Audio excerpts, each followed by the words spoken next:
जनाब 515 कहते हैं, ये 515 का बीज है। इब्राहिम बेटा, इसकी पनीरी होती है वो 40 दिन से पहले पहले लगा देनी चाहिए।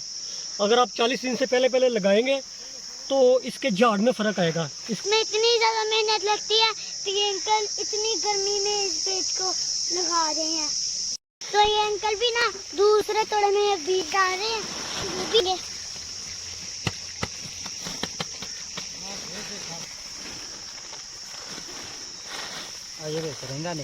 निकल जाएगा। नहीं वो उनकी है वे मड़ा जा निकलिया वे, हालांकि तो दाना भी पतला है, निकल सकता है लेकिन निकलिया मड़ा गया। नहीं हो जाएगा ठीक।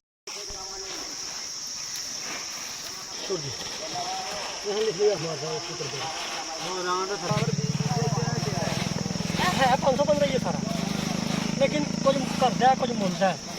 अस्सलाम दोस्तों, मैं आपका दोस्त इब्राहिम राजपूत।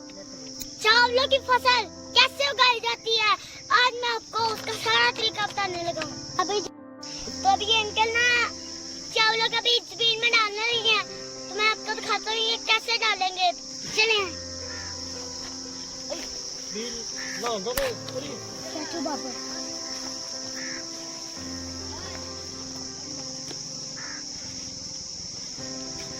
रोटी पा रहा।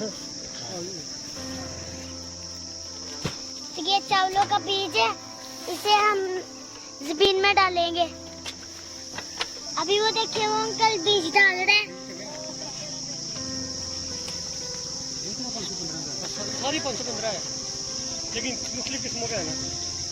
वो मंडी के लिए बनाया देखो, वो घर के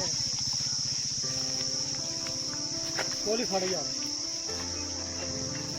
हाँ फिर देखो जी, देखो लाइट आई है, देख लो। अजे नहीं आई लाइट, चल थोड़ा देर फट मैं कहीं खिला रहा नहीं। तो दोस्तों मैं चाचू आजाद से पूछता हूँ कि ये कौन सा बीज है चावलों का, तो ये चाचू आजाद बताएंगे। इसको जनाब 515 कहते हैं, ये 515 का बीज है।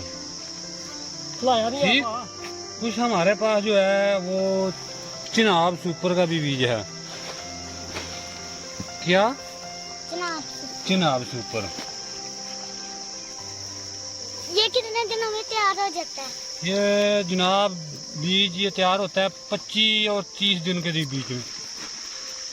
इसकी जो पनीरी होती है ना इब्राहिम बेटा, इसकी पनीरी होती है वो 40 दिन से पहले पहले लगा देनी चाहिए। अगर आप 40 दिन से पहले पहले लगाएंगे तो इसके झाड़ में फ़र्क आएगा, इसकी औसत ज़्यादा निकलेगी। अगर आप 40 दिन से लेट करके लगाएंगे तो इसकी औसत कम हो जाएगी। इसको 40 दिन से पहले पहले लगाना चाहिए और ये लगेगी भी बहुत अच्छी। बड़ी है गुजरात, बड़ी डांग खड़ी है।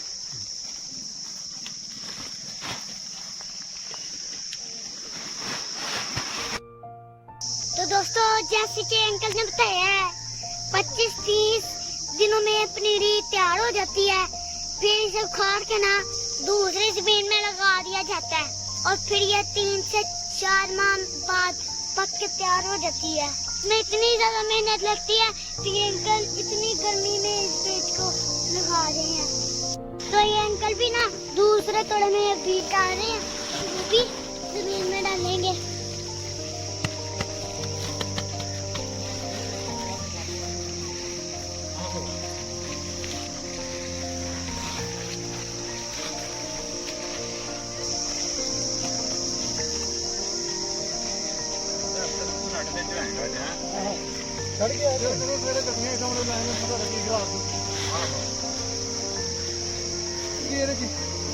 हाँ थोड़ा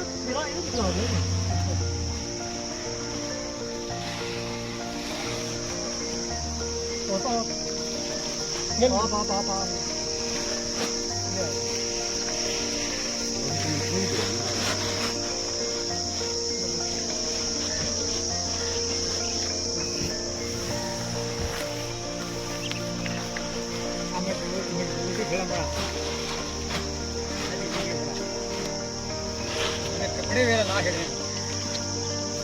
मैं ना बीज तो बंदर काम ही खराब कर रहे हैं।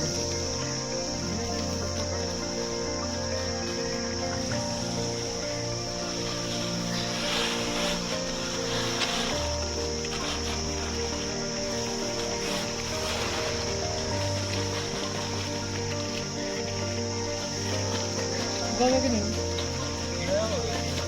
थोड़ा सा लिया है ये देखो ये भाई सही हो जाएगा जी।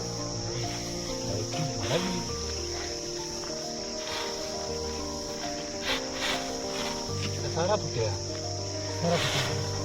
यो जिसमें मिट्टी भी गई थोड़ी सी कीचड़ कर दी उस किले के आगे है यार, जरूर मोल लेना, मोल के ज़्यादा था यार। और इस खत्ते में चोखा करवा रहे हैं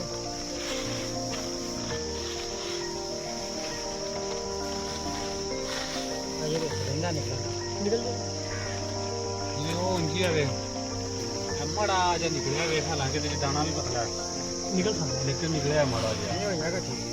और ये निकलेगा क्योंकि हमने निकलिया ना जब देखिए ये जड़ पकड़ गई। आज की रात चौकी है तो इसने जमीन ने पानी सारा पी लेना।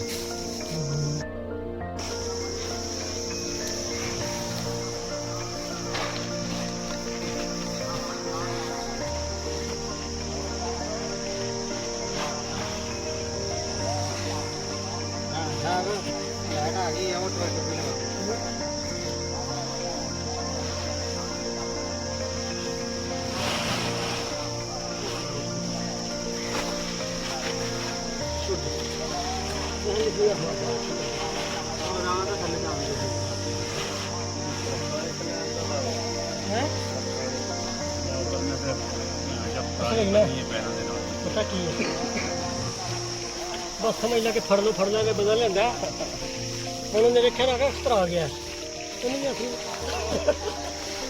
पानी चूड़ दिया सारे कपड़े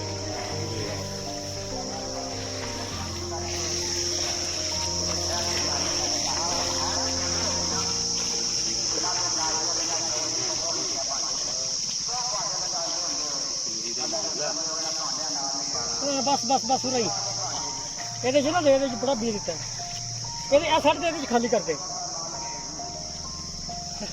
ਹਨੀ ਓਏ ਉਹ ਹਨੀ ਜਾ ਉਹਨੂੰ ਕਿ ਲੋੜ 10 ਰੁਪਏ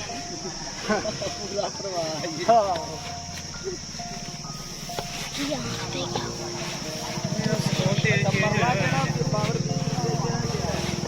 है 515 ये सारा लेकिन कुछ करता है कुछ मुलता है मैं यार लगा लगा दीजिए आप बोल दो ना